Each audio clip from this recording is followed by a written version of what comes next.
Hello, everybody. My name is Dr. Fatima Khalid. I am an assistant professor of nephrology in USA. And my name is Dr. Waqas Qureshi. I'm one of the cardiologists and assistant professor in USA. In this video, you will learn about how to treat mild coronavirus disease or COVID-19 at home. We will be talking about isolating yourself and monitoring yourself, what you should be doing at your home if you have mild disease. So for the isolation, what you need to do is find a room which is the farthest room in your home and kind of lock yourself in there.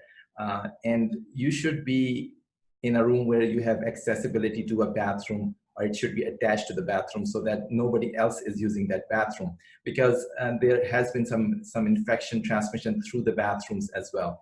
The other thing that you should do, that have the food be delivered to your room entrance or the door, and the person who is delivering that food should be wearing the mask as well as the gloves. Preferably, if they can also wear a gown, that will be wonderful. They should be cleaning their hands before and after for at least 20 seconds. And then it's better if you have disposable plates or disposable stuff that you are using for the food, and you can dispose it right afterwards. You will be talking about some monitoring. Yes, so to monitor a coronavirus patient at home, there are certain things we are going to look at. First of all, we'll look at the pulse oximeter to check the oxygen saturation at home.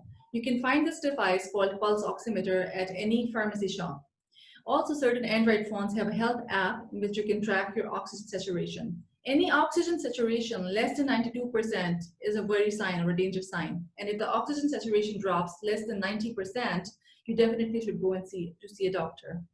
Also, you will be monitoring your blood pressure with the blood pressure monitor, and any blood pressure value less than 100 over 60. The top number should be 100, lower should not be less than a 60. If the blood pressure drops lower than that, you should go and see a doctor. Also about your heart rate, if the heart rate is more than 120, you should go see a doctor. If you're breathing more than 25 or 26 times a minute, it's generally a worry sign, and this would also warrant going to a doctor. So Waqas, would you tell us about feeling short of breath? Is that very specific in the disease or not? Yes, if you're feeling short of breath and you are so much short of breath and breathless that going to the bathroom is difficult for you, you should seek medical attention for that. In addition to that, you will need to hydrate yourself. We are finding these patients who are with corona have a lot of electrolyte deficiencies, especially the potassium, which is very commonly found in citrus fruits as well as banana or dates. You should eat those so that to keep your potassium up. The other things that you can use is like Gatorade or any hydrating solutions with electrolytes in it. You should be drinking at least anywhere from 16 to 20 ounces of that solution or liquid every day. Will you be talking about what kind of foods should we be eating? So nutrition is very important for this disease and to fight this disease. You should be having high protein diet, generally including chicken, any kind of meat, fish, or eggs. You should be avoiding junk food. You should be avoiding simple sugars.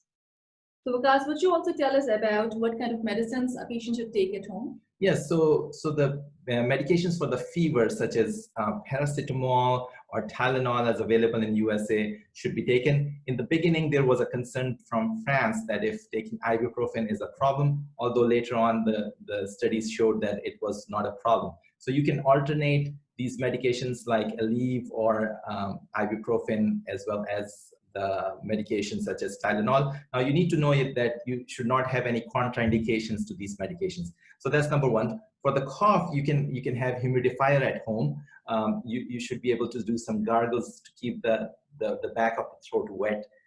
If you can do that, you can drink some form of tea or herbal teas that soothes the back of your throat. That will help you with the cough. Other than that, the medications such as hydroxychloroquine, chloroquine, and quinine, which were pretty famous in the beginning, we do not recommend them at this time unless they are recommended by your physician, because there have been increased number of deaths associated with these in several studies. The other medication like remdesivir or tocilizumab, these are for the serious patients who are in the hospital. So these should be given under the care of a physician. Plasma is another one. You cannot get plasma at home. For the mild infection, it's not indicated. So do not use any plasma like that for just the mild indication or to prevent yourself from getting the severe infection. That has not been proven yet. The other thing that we would like to talk about are some immunity enhancer medications like vitamin C, vitamin D, or zinc. There's no harm in taking them, so please go ahead and take them so that they can be beneficial for you. So Fatima, what do you think? When should the patient should be going or person should be going to the hospital? I would like to add on another medicine to your list of medications. Actually, I would like to add aspirin, Disprin, or Loprin. So if it's 325 milligrams tablets, it's important to take about a quarter of a tablet every day, because this disease actually makes you more likely to form clots and you can have a stroke. So to prevent that, you can take Loprin as well. So coming back to your question, Vikas, if your oxygen saturations are less than 92 or 90%, if your heart rate stays more than 120, if you're feeling weak, dizzy, very tired, can hardly keep any food down, if you develop severe diarrhea and you cannot eat or drink anything, if your blood pressure drops to less than 90/50, these are all very dangerous and danger signs. So you really should go to a doctor and go to a hospital, get checked. Other symptoms that include are passing out. Passing out is another big symptom with this. If you're passing out with this, you should seek medical attention. Thank you very much. If you have any questions or feedback, please provide that under this video, and please don't forget to subscribe. We will be doing more videos on the COVID. More than happy to help you with anything like this. Thank you. Thank you so much.